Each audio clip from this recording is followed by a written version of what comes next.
Hola a todos. Hoy es martes, 23 de junio de 2020, y nuestro querido amigo, el profesor David N. Gibbs, está con nosotros. Bienvenidos, Mike y David. Gracias por invitarme de nuevo, Nima. Permíteme empezar por la reunión entre los iraníes y los estadounidenses Suiza. El anfitrión oficial fue Suiza, pero el verdadero anfitrión fue Qatar. Qatar. Sí, y luego teníamos dos partes. Contamos con mediadores en Pakistán y en Qatar que formaban parte de ese proceso. Y el resultado de todo eso fue que, de alguna manera, el caso del Líbano se convirtió en uno de los temas principales de las conversaciones en Suiza. Justo después de eso, J.D. Vance habló sobre el caso del Líbano. Me gustaría conocer tu opinión sobre J.D. Vance y la administración Trump, teniendo en cuenta lo que dijo sobre el Líbano. Aquí tienes lo que dijo. Quiero poner un fragmento. Vale, adelante. Sí, adelante, por favor. Sí, continúa. ¿Quiere que Israel retire sus fuerzas del sur del Líbano? No. Bueno, queremos que la seguridad de Israel esté protegida y también queremos que la soberanía del Líbano esté protegida. Y esto va a ser una conversación continua. Los israelíes han sido muy claros en que no tienen intenciones territoriales sobre el sur del Líbano. La razón por la que sienten que deben estar allí es porque les preocupa que los combatientes de Hezbollah en el sur del Líbano disparen hacia Israel. Creemos, por supuesto, que esto va a requerir mucho trabajo, pero que podemos llegar a un punto en el que la integridad territorial y la soberanía del Líbano estén protegidas, y también la seguridad de Israel. Y eso va a requerir cierta coordinación con las Fuerzas Armadas libanesas. Además, va a requerir que los iraníes contengan a Hezbollah. De todo eso estuvimos hablando ayer. Y de nuevo, creo que hemos avanzado mucho más en comparación con donde estábamos hace solo 24 horas.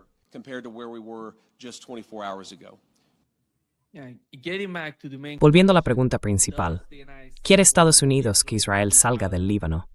¿Cuál fue la respuesta de J.D. Vance? ¿Sí o no?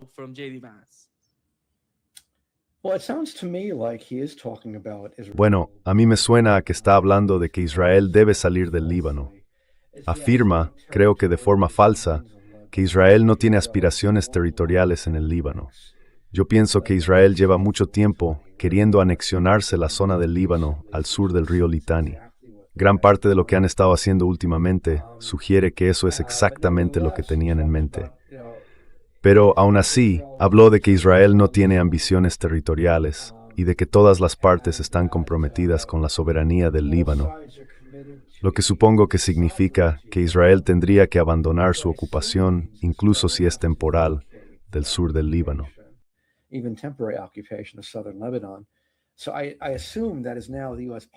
Así que supongo que esa es ahora la política de Estados Unidos. Insistir a Israel no solo en un alto el fuego, sino también en retirar sus fuerzas, dentro de un plazo determinado, del Líbano, incluida la zona al sur del río Litani. No creo haber oído nunca a la administración Trump decir algo así antes, y obviamente eso refleja el hecho de que Estados Unidos acaba de ser derrotado por Irán, y que Irán está imponiendo esta condición.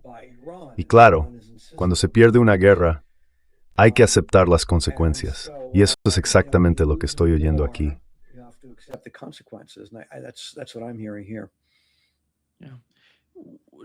Sí, viendo la reunión y la forma en que hablaban de los temas, creo que uno de ellos, como mencionó J.D. Vance, era Líbano.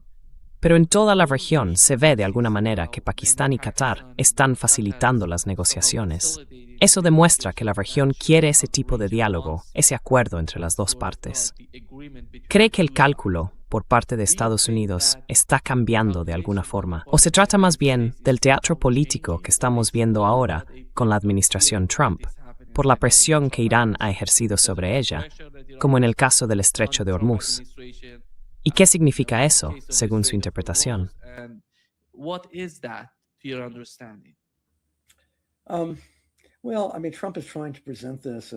Bueno, quiero decir, Trump está intentando presentar esto como algo distinto a una derrota total para Estados Unidos, pero lo que tenemos aquí es precisamente una derrota total. Creo que va a haber mucho teatro, muchos intentos de mostrar esto como algún tipo de victoria. Por ejemplo, Irán, y esto me ha sorprendido, de verdad, me ha sorprendido mucho, ha dicho en los 14 puntos del memorando de entendimiento que no tendrá armas nucleares. La redacción era bastante contundente. Ahora bien, eso reafirma algo que Irán siempre ha dicho. Tienen una fatua contra las armas nucleares, contra el desarrollo de armas nucleares. Sinceramente, yo siempre supuse que después de que la guerra empezara en febrero, abandonarían esa fatua y optarían por desarrollar armas nucleares.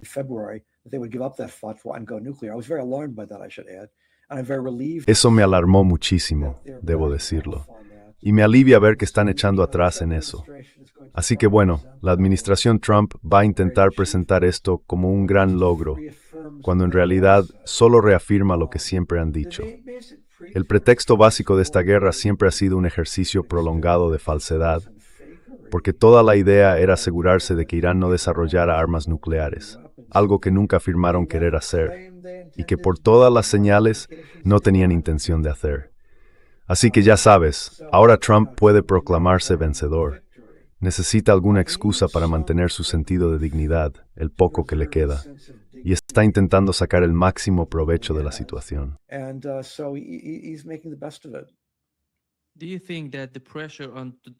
¿Cree que la presión sobre la administración Trump es suficiente como para que haga algún tipo de movimiento respecto a Israel? Porque según lo que hemos visto en los medios israelíes hasta ahora, hemos escuchado a Ben-Gvir y a otras figuras políticas en Israel decir que parece que están recibiendo mucha presión por parte de la administración Trump en lo que se refiere al Líbano.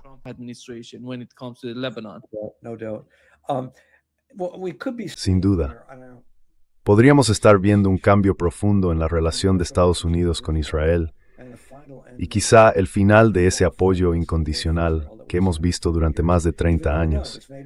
Incluso, quién sabe, tal vez una ruptura total, el fin de toda la ayuda financiera, política y militar que Estados Unidos ha estado dando a Israel desde los años 70, prácticamente sin condiciones desde los 90. Así que podríamos estar ante una ruptura definitiva con esa política. Lo que ha ocurrido en Irán es realmente notable. La derrota de Estados Unidos a manos de un país que, al menos sobre el papel, parece mucho más débil. Y eso tiende a sacudir las cosas.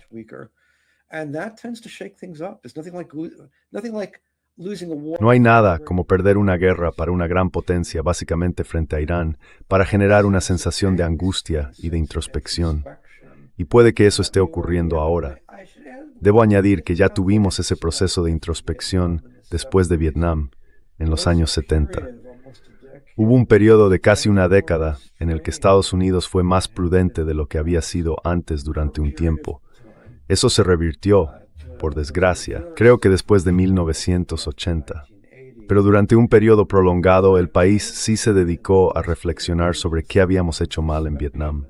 Hubo cierto grado de rendición de cuentas para quienes fracasaron allí, y tengo la esperanza de que ese tipo de responsabilidad vuelva a aparecer ahora.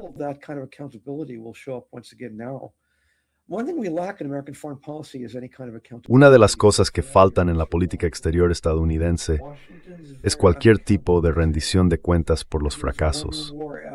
Es increíble. Washington es una ciudad donde nadie asume responsabilidades.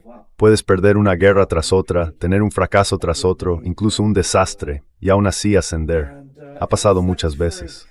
Tengo muchos ejemplos de eso, y deja en muy mal lugar al sistema político estadounidense que se haya permitido algo así. Puede que estemos viendo el final de ese tipo de impunidad, porque este golpe va a ser enorme. Tengo esperanza en eso, y también espero que cambie de forma profunda la relación de Estados Unidos con Israel. Ahora bien, cómo responda Israel es otra cuestión.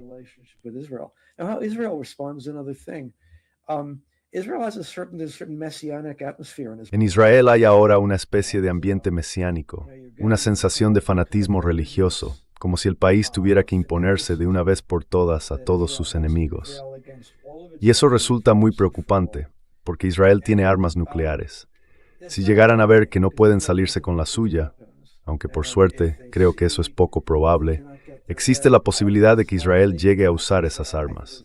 Desde luego, tienen la capacidad para hacerlo. Y como decía, el clima de irracionalidad que domina en Israel en este momento es bastante inquietante. Así que, quién sabe lo que podrían hacer si se ven acorralados, especialmente si Estados Unidos acaba por cortarles el apoyo, algo que podría llegar a ocurrir.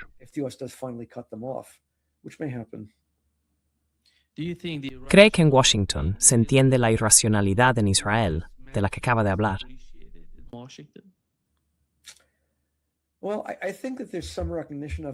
Bueno, creo que en algunos círculos sí se reconoce. Pienso que gran parte de esa irracionalidad la comparten los partidarios de Israel en Washington. El movimiento neoconservador, que sigue siendo enormemente influyente, ha perdido algo de fuerza, pero no ha desaparecido. Se refleja en cierta medida en personas como Marco Rubio y en el propio secretario de Estado. Y desde luego en figuras como Lindsey Graham, el senador por Carolina del Sur, que parece tener bastante influencia dentro de la administración. Sigue teniendo peso también en el Partido Demócrata. En realidad tiene influencia en los dos partidos. Muchísima influencia.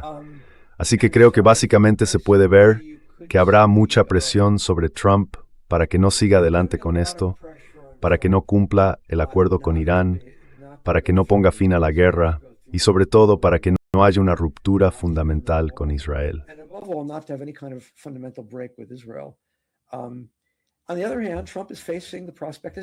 Por otro lado, Trump se enfrenta a la posibilidad, como él mismo dijo, de una gran depresión. Podría pasar a la historia como el Herbert Hoover del siglo XXI. Y no quiere eso.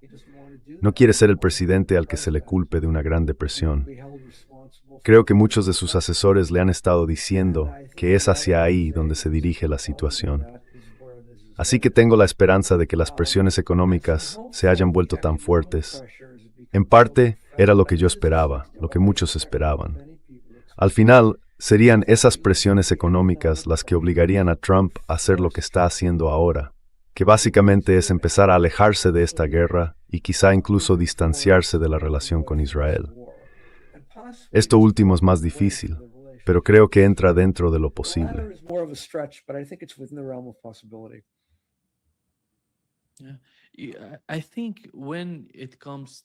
Creo que cuando hablamos de la administración Trump, las cosas son bastante complicadas. Hay una facción totalmente alineada con Israel, o que apoya a Israel, y diría que la mayoría de esas personas son favorables a Israel, claramente pro-israelíes. Pero también ven cómo la economía está ejerciendo presión sobre la administración Trump. Por otro lado, está la facción de J.D. Vance, por ejemplo, que quiere ser el próximo candidato presidencial del Partido Republicano en 2028. Él considera que mantenerse en Oriente Medio y continuar con este conflicto no solo perjudicaría a Estados Unidos económicamente, sino que desde el punto de vista geopolítico sería una gran pérdida. De hecho, hasta ahora ya ha sido una gran pérdida, en mi opinión, con esta guerra, con el inicio de esta guerra contra Irán en Oriente Medio. Pero, cuando se trata del futuro de J.D. Vance, es algo personal. Sí. Su vida política está en juego. Se arriesga con esas negociaciones. ¿Cómo lo interpreta usted? J.D. Vance es una figura interesante. Creo que es una persona muy inteligente. Es un hombre joven, con prisa, digamos. Creo que tiene solo 41 años. Tiene una trayectoria curiosa, como todo el mundo sabe. Creció en un entorno muy pobre. Escribió unas memorias sobre ello, unas memorias bastante interesantes, de hecho. Fue un éxito de ventas. Y gracias obviamente a su talento, consiguió estudiar en Yale. Acabó completamente integrado en la élite estadounidense, en todos los niveles, incluido Peter Thiel en Silicon Valley, lo que facilitó su ascenso como figura política. Por otro lado, parece tener, mucho más que Trump, cierto escepticismo sobre el valor de las aventuras en el extranjero y de la guerra.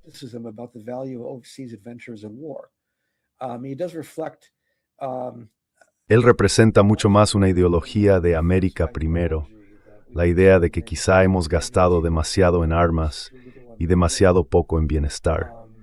Y creo que también está mucho más en sintonía con buena parte del electorado estadounidense, que está muy cansado de las guerras permanentes. Quiero decir, esta guerra actual en Irán es algo sorprendente, porque no empezó con apoyo popular. Normalmente lo que ocurre es que las guerras comienzan con apoyo popular. Con el tiempo, ese apoyo se desvanece. Pero esta vez no hubo apoyo popular en absoluto. Así que creo que J.D. Vance está pensando a largo plazo y espera que sus puntos de vista acaben siendo asumidos con el tiempo. Ahora bien, hasta ahora ha seguido todo lo que Trump ha hecho, al menos públicamente, aunque en privado se haya opuesto en cierta medida a la guerra con Irán. Pero para mí es muy significativo que Trump le haya puesto al frente de las negociaciones.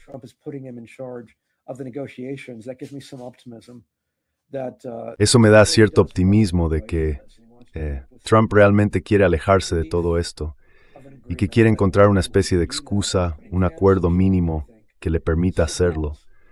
Poner a Vance al mando creo que indica que eso es una posibilidad real. Y bueno, ¿hasta qué punto esto le beneficiará a Vance? Supongo que está por ver. Mi impresión es que está apostando a que a largo plazo saldrá ganando con esto. Como la figura dentro de la administración Trump que fue más escéptica respecto a la guerra, esta es una guerra perdida, una apuesta perdida. Así que al menos podrá decir que fue escéptico con la guerra, y eso le dará cierto crédito. Así que creo que desde su punto de vista, probablemente le salga bastante bien. Al menos, esa es mi lectura de la situación.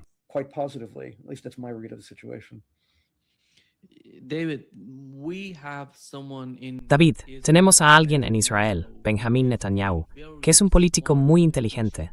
Sí, lo es. Y ha sabido manipular a Washington a la perfección durante muchos años, durante muchísimos años.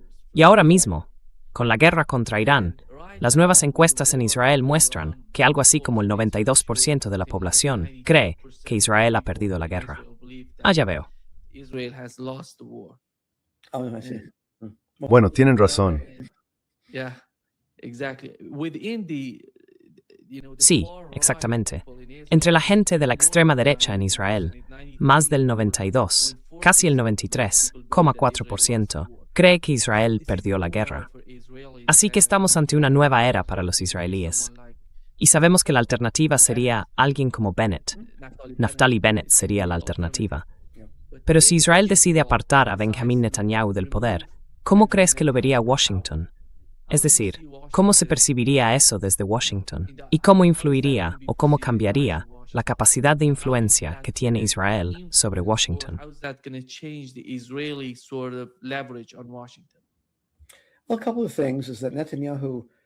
Bueno, un par de cosas. Netanyahu, no hay duda de que es un político muy talentoso. Quiero decir, es una persona muy inteligente, aunque absolutamente y completamente carente de ética en todos los niveles. Además, es un militarista empedernido. Tiene formación en las fuerzas especiales y es muy probable que él mismo haya matado a otros hombres en combate. Sospecho que eso fue algo que al principio impresionó a Trump. Daba la imagen del tipo duro definitivo. Y a Trump eso le gusta. Pero también está muy bien formado. Estudió en el MIT, su padre fue un profesor muy reconocido, pasó parte de su infancia en Estados Unidos, habla inglés con total fluidez y además lo hace con acento y estilo estadounidenses. Y creo que él mismo lo ha dicho, al menos en privado, aunque luego se hiciera público.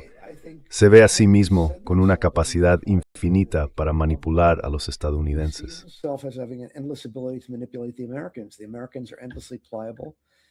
Los estadounidenses son increíblemente maleables, y él es muy bueno en eso.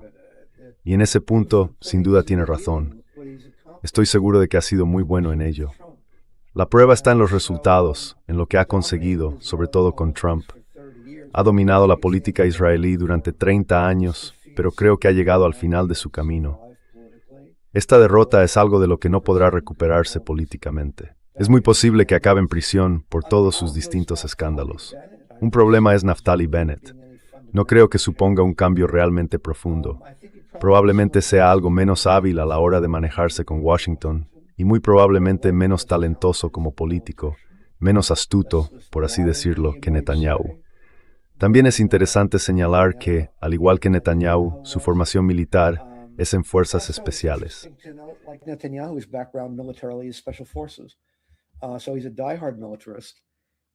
Así que es un militarista convencido. Cree en la fuerza, no en las negociaciones, al menos siempre que sea posible. Y sinceramente, no lo veo como alguien fundamentalmente distinto de Netanyahu en ningún aspecto importante. De hecho, en varias ocasiones ha llegado a decir que Netanyahu no ha sido lo bastante duro, que no ha sido lo bastante contundente. Sospecho que eso tenía en parte un componente político, pero deja claro que no va a ser un hombre no solo de paz, sino ni siquiera de negociación. No creo que las negociaciones estén realmente en su agenda en este momento, pero puede que se vea obligado a negociar cuando llegue a ser primer ministro. Eso parece probable por las circunstancias. Si Estados Unidos amenaza con retirarle su apoyo, puede que se vea forzado a hacer concesiones que de otro modo no haría. Ya veremos.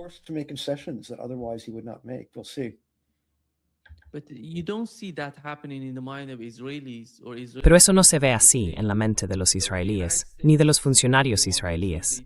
Ellos dicen, bueno, si Estados Unidos quiere elegir otro camino, que lo haga. Nosotros vamos a hacer nuestro trabajo aquí. De alguna manera sienten que tienen el apoyo de Estados Unidos y que lo tendrán siempre. Lo ven así. Por eso, da igual si el presidente de Estados Unidos decide hacer esto o aquello, el país va a seguir recibiendo apoyo. Por cierto, ¿recuerdas que durante la administración de Obama, Israel recibió uno de los paquetes de ayuda militar más importantes, uno de los más grandes y significativos? Y fue precisamente durante la administración de Obama cuando Netanyahu y esa gente estaban de alguna forma totalmente en contra del propio Obama.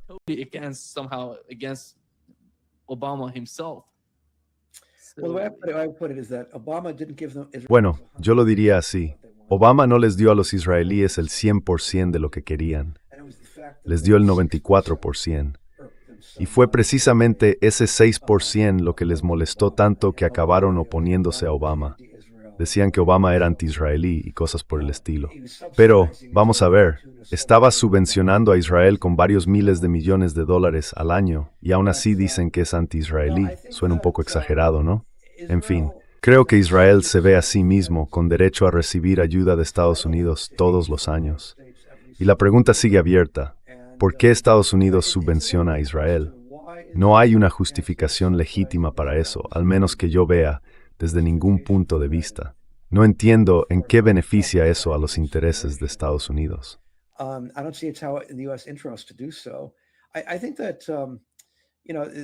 Creo que, bueno, el movimiento, ya sabes, el movimiento BDS, boicot, desinversión y sanción.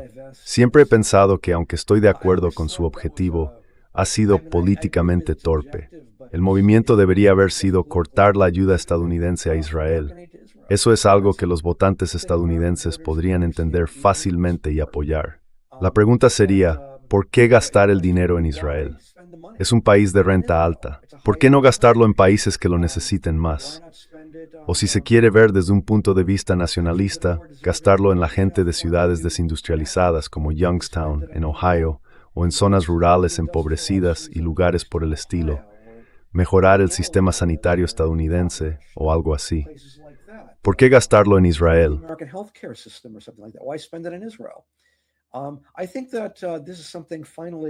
Creo que esto es algo de lo que por fin los estadounidenses están empezando a darse cuenta. Incluso la clase política estadounidense está empezando a darse cuenta de que esto no va en línea con los intereses de Estados Unidos, por muy bien definidos que estén. Además, creo que aquí hay varios factores. Para empezar, Israel. El lobby israelí no es solo el lobby israelí tal y como solemos imaginarlo, es algo mucho más amplio. Incluye, bueno, lo mencioné antes, a los cristianos evangélicos, que representan más o menos 1/3 del país. Al menos hasta hace poco eran alrededor de 1/3, una cantidad enorme de cristianos evangélicos. Hasta ahora han sido muy pro-israelíes, totalmente firmes en eso, pero eso se está resquebrajando.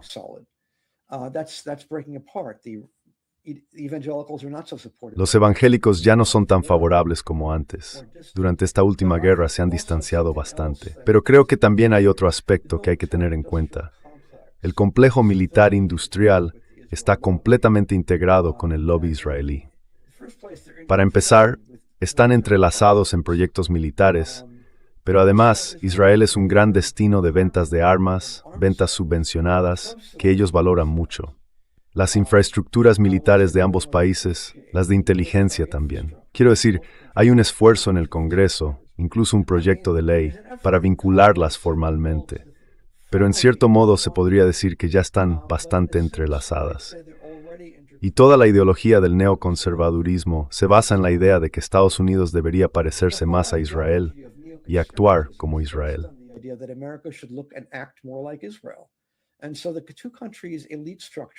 Así que a estas alturas, las estructuras de las élites de ambos países están muy entrelazadas. Y eso, creo yo, ha sido una fuente importante del poder de Israel y lo sigue siendo en buena medida. Pero de nuevo pienso que ahora ese poder se está debilitando, sobre todo porque Israel consiguió, o al menos tuvo un papel importante, en involucrar a Estados Unidos en una guerra desastrosa que acabó derrotando al propio país y debilitando de forma permanente su credibilidad. Eso es algo que en Washington no se va a olvidar fácilmente. Y creo que a partir de ahí veremos un mayor distanciamiento. Y quién sabe, quizá incluso una ruptura total. Tal vez sea una visión optimista, pero no creo que pueda descartarse en este momento.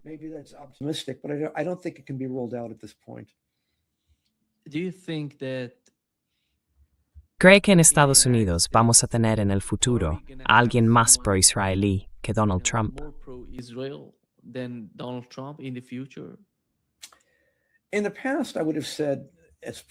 Antes, habría dicho que era perfectamente posible. Un demócrata podría haber sido igual de pro-israelí.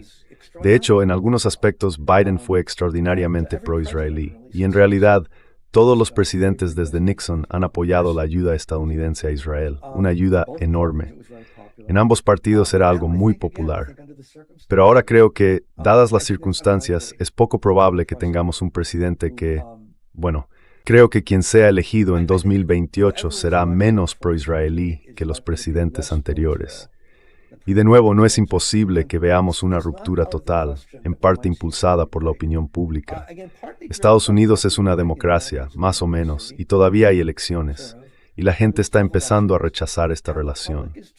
Las encuestas lo muestran con claridad. Así que no creo que la relación entre Estados Unidos e Israel continúe, y menos no con la misma intensidad que en Powell. Parece un poco probable.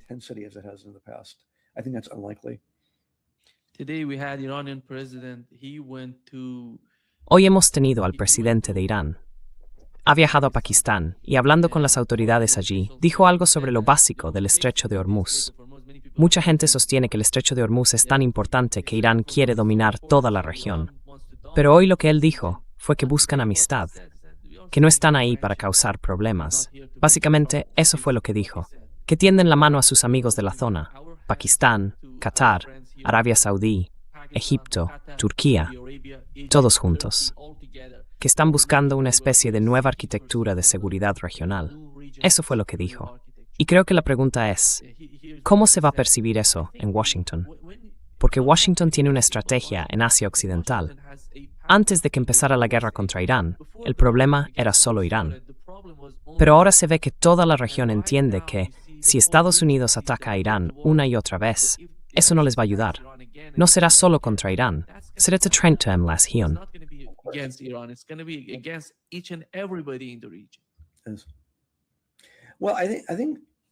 Bueno, creo, y lo oigo con frecuencia de mucha gente, que ahora Irán va a usar su victoria para imponer una hegemonía regional, para convertirse en una especie de matón en la zona. ¿Quién sabe? No puedo predecir el futuro, pero me parece poco probable. No hay pruebas reales de que eso vaya a pasar. Por lo que yo entiendo, es imposible con Irán porque conozco la cultura, conozco el gobierno. Dime. Dame más información aquí.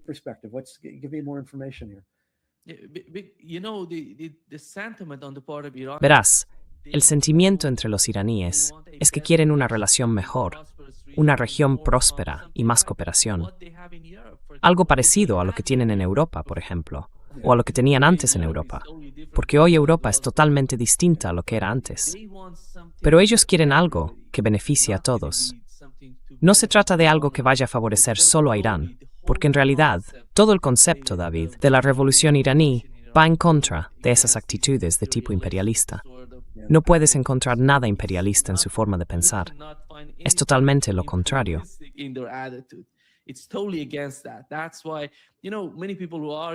Por eso, ya sabes, mucha gente se pregunta, ¿por qué Irán apoya a Palestina?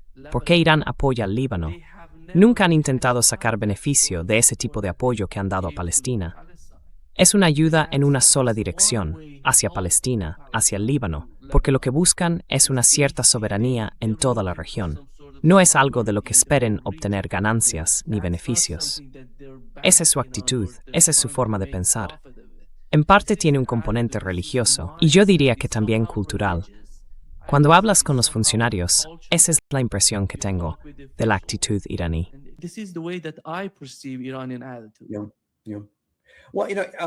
Sí, sí. Bueno, estoy de acuerdo con todo lo que has dicho. Por lo que puedo ver, aunque tengo menos información, sospecho que tú sabes más sobre la cultura iraní que yo. Pero creo que no hay ningún registro de que Irán haya mostrado agresión territorial contra sus vecinos. Incluso en 1980, con la guerra entre Irán e Irak, fue Irak quien empezó esa guerra. Y las dos guerras que han tenido con Israel y con Estados Unidos, ¿quién las empezó? Todos sabemos quién las empezó. Hay muchas cosas que no me gustan. No me gusta la República Islámica, lo digo con sinceridad, pero al margen de lo que me guste o no, no veo nada en los hechos que indique que sean agresivos, ni militarmente ni en ningún otro sentido, hacia sus vecinos.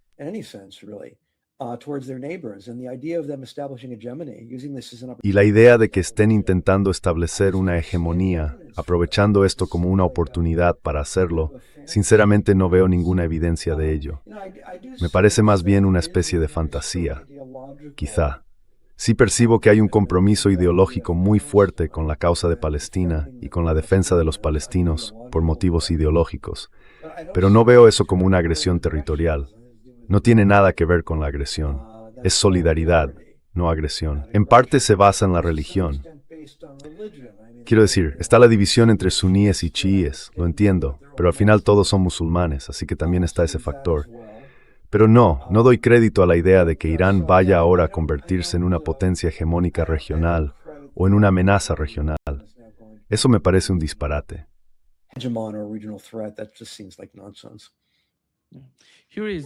Aquí tienes, David, lo que dijo el ministro de Asuntos Exteriores ruso Lavrov sobre la región, sobre Irán y sobre los Estados Árabes.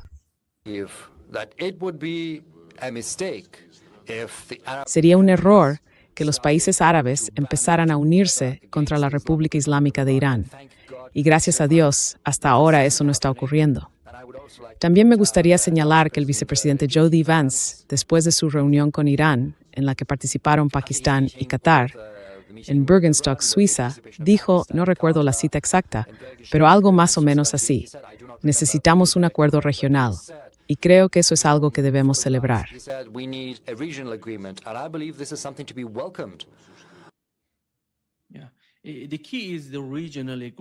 La clave es el acuerdo regional, que en esencia viene a ser lo mismo. En cierto modo, se parece a la nueva arquitectura de seguridad de la región. ¿Y cómo va a ser eso? ¿Cómo ve Washington esa nueva región? Si son sinceros en la forma en que se expresan, en tu opinión.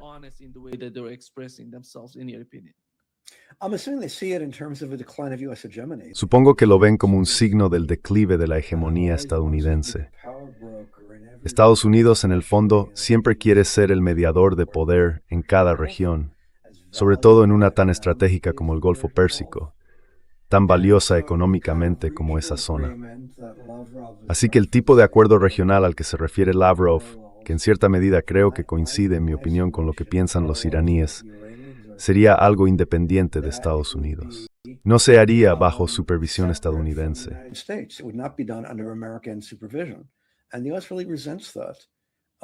Y a Estados Unidos le molesta mucho esa idea, todo el concepto en sí. Pero puede que a estas alturas no tengan otra opción, porque al fin y al cabo acaban de perder una guerra.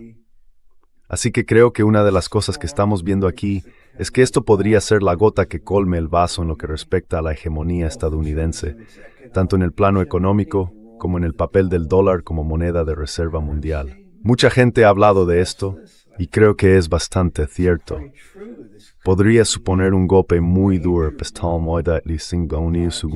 que no se recuperará. Este podría el punto de inflexión.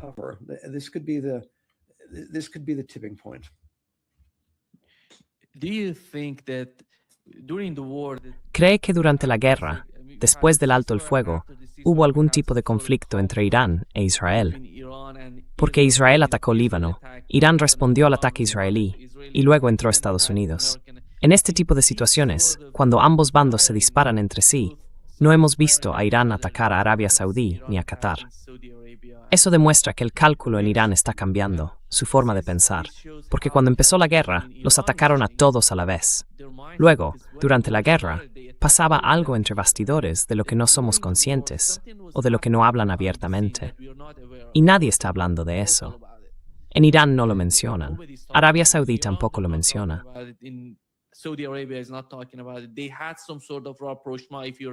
Tuvieron una especie de acercamiento, si recuerdas, antes de que empezara esta guerra. China fue quien promovió ese acercamiento entre las dos partes. Pero creo que lo que ha pasado hasta ahora, tú mencionabas que Estados Unidos, de alguna manera, por la derrota, por lo que ha ocurrido con la guerra, va a quedar fuera de la región. O quizás sea una decisión de Washington, si realmente quiere formar parte del nuevo sistema, de la nueva configuración de Oriente Medio. Porque China está ahí, Rusia está ahí, y todos esos actores y países forman parte de la región. Y Estados Unidos tiene que replantearse su política en esa zona. ¿Cómo ves tú a Estados Unidos y la forma en que percibe a China, a Rusia y el nuevo rostro de Oriente Medio?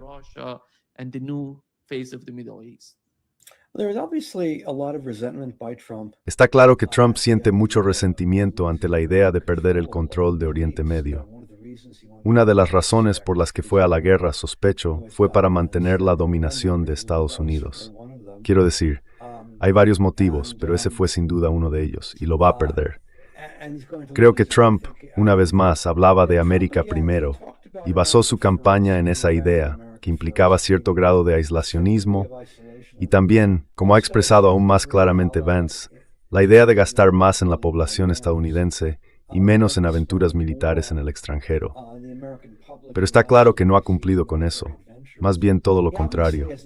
Ha iniciado una guerra tras otra, y en un momento dado parecía que quería una hegemonía regional, solo en el hemisferio occidental. Pero luego también lanza una guerra en Oriente Medio.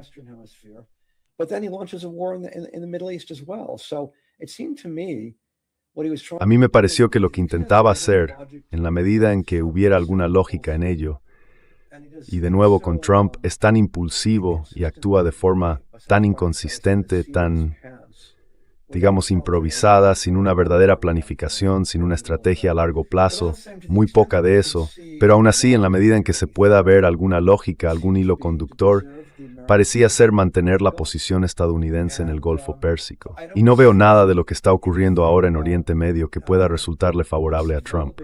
Perdió. Apostó por una gran guerra y perdió una gran guerra. Y no hay manera de que salga de esto con buena imagen. Probablemente, con el paso del tiempo, a la luz de la historia, su aspecto será aún peor de lo que ya parece ahora. Y, a día de hoy, ya no parece nada bueno.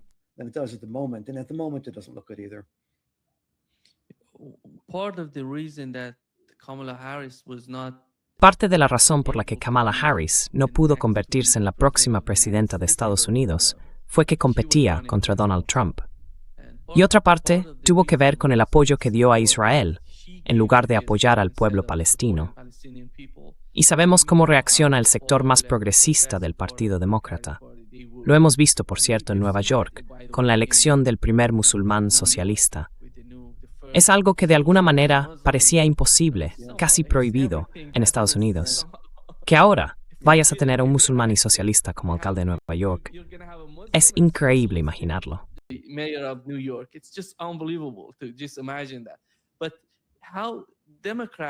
Pero como los demócratas, de alguna manera, no se preocupaban por esa gente que rechazaba la idea de apoyar a Israel mientras ocurre el genocidio en Gaza. Luego ves a los republicanos yendo contra Donald Trump. Él presume de que no está a favor de ningún tipo de guerra, que no va a empezar ninguna guerra, que va a traer de vuelta los empleos y todo ese tipo de discurso por su parte. Ahora mismo hay personas en Estados Unidos, como Tucker Carlson. Él apoyó a Donald Trump, lo apoyó, y hoy dice que ya no va a votar más a los republicanos, que ha terminado con ellos, y que tampoco va a votar a los demócratas. I'm not going to vote for Democrats. So you're going to have Así que vas a tener a esa gente en medio, que no quiere formar parte de los demócratas ni de los republicanos. Son contrarios a la guerra. No quieren guerras, esas guerras interminables. Quieren centrarse en Estados Unidos y en los problemas internos, no en salir fuera a librar guerras en nombre de, por ejemplo, otros países. Supongamos el caso de Ucrania. Ucrania es una guerra por delegación, y Estados Unidos estaba proporcionando todo a Ucrania para luchar contra Rusia. Y en Oriente Medio, lo mismo. El mismo argumento se aplica a las razones que se dan en Estados Unidos. ¿Quiénes son esas personas? ¿Crees que van a ser capaces de iniciar un nuevo movimiento en Estados Unidos?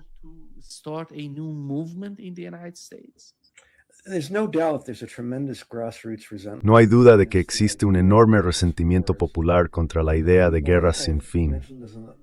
Y la gente, creo que ya lo he mencionado antes en este programa. Me cuesta recordar exactamente lo que dije, pero bueno, lo veo una y otra vez entre los veteranos, los militares que tengo en mis clases. Hay mucho resentimiento hacia la llamada guerra contra el terrorismo, y muchos veteranos sienten que les mintieron, que sus vidas quedaron dañadas, a veces con secuelas físicas, que perdieron amigos o que muchos quedaron con un daño psicológico muy profundo.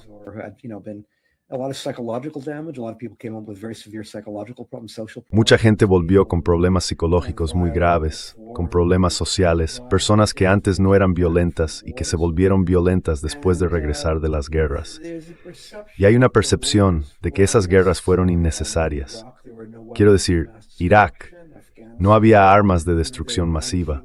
Afganistán, estuvimos allí 19 años y los talibanes volvieron enseguida. Fue un desastre. Creo que la gente se da cuenta de eso. Y pienso que eso ha provocado un cambio popular que atraviesa las líneas ideológicas. Y de nuevo, el movimiento contra la guerra solía estar asociado con la izquierda política. Ahora está incluso más vinculado a la derecha que a la izquierda. Es realmente sorprendente.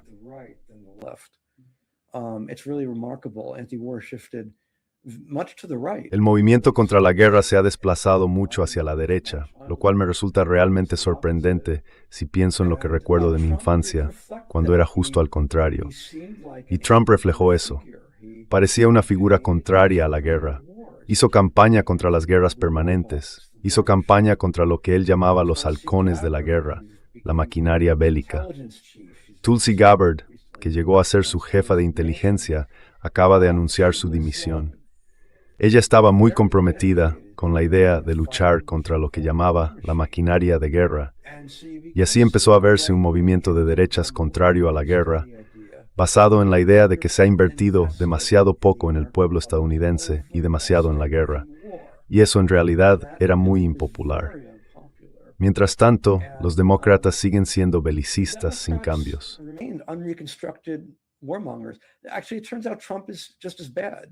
En realidad, resulta que Trump es igual de malo.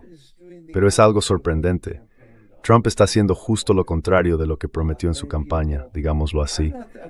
Mucha gente, bueno, a mí no me sorprende tanto, porque Trump es muy incoherente, pero personas como Tucker Carlson sí se sorprendieron.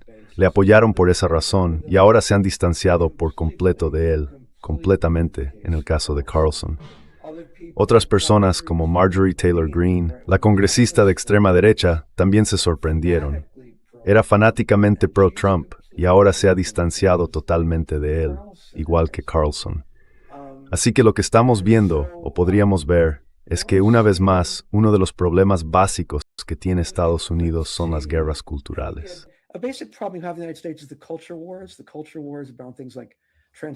Las guerras culturales tienen que ver con cosas como los derechos de las personas transexuales y en parte con el vocabulario, no sé, hasta cierto punto.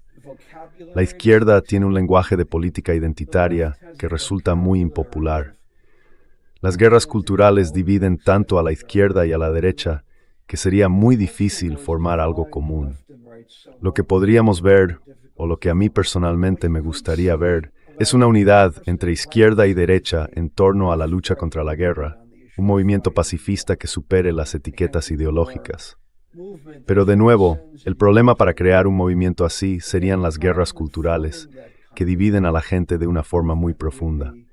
Ese es en realidad el centro de la energía en Estados Unidos.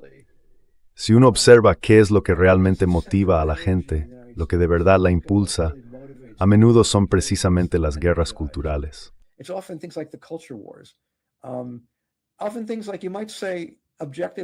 A menudo hay cosas que uno puede decir que objetivamente no son tan importantes.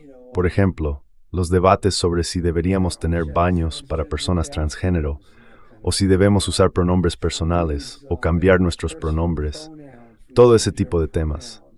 Eso realmente divide a la gente y bloquea cualquier tipo de movimiento de masas. Creo que esa es una de las razones por las que a las élites les gusta. Impide que surja un movimiento de masas sobre cualquier asunto que sea realmente importante. Y acabamos discutiendo sobre cosas más triviales. Dicho esto, sí creo que existe al menos alguna posibilidad de que un movimiento antibélico de masas reviva la tradición pacifista, de una forma que podría transformar la política estadounidense, si queremos verlo desde un punto de vista optimista.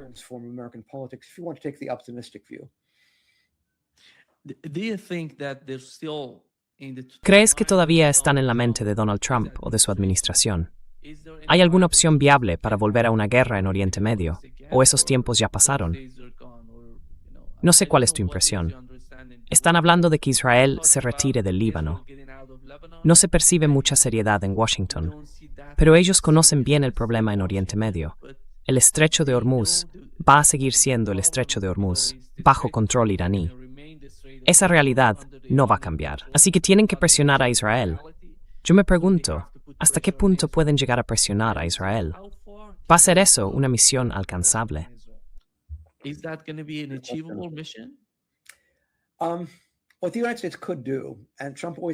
Lo que Estados Unidos podría hacer, y Trump siempre tiene una elección, es cortar su apoyo a Israel. Puede hacerlo por completo y decir simplemente, estáis por vuestra cuenta, se acabó el trato especial. Si queréis invadir países, lo haréis sin apoyo estadounidense. O podría condicionar ese apoyo a que haya moderación. Es decir, que Israel siga recibiendo respaldo solo si se retira del Líbano, de acuerdo con nuestro pacto con los iraníes. Si no lo hace, no habría apoyo, y así se les obligaría a salir del Líbano. Esa es otra opción. Trump tiene la elección. La cuestión es si decidirá ejercerla o no. No lo sé.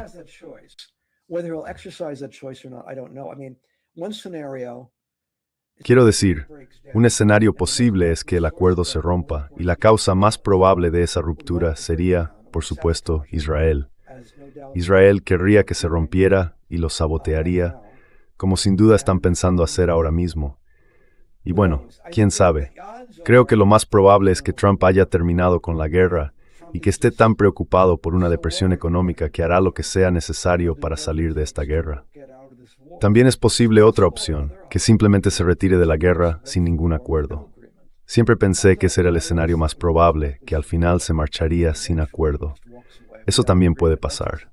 De nuevo, creo que volver a la guerra es poco probable, pero por supuesto es una posibilidad. Y si ocurre, Israel sería la principal causa.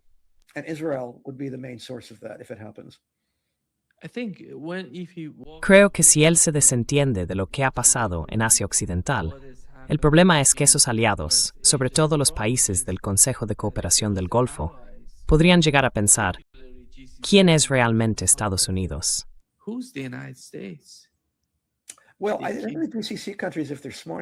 Bueno, creo que los países del Golfo, si son inteligentes, se darán cuenta de que fue muy ingenuo haber dependido del apoyo estadounidense desde el principio. La idea era que tener bases americanas te hacía más seguro. Pero ha quedado muy claro, esta guerra lo ha dejado clarísimo.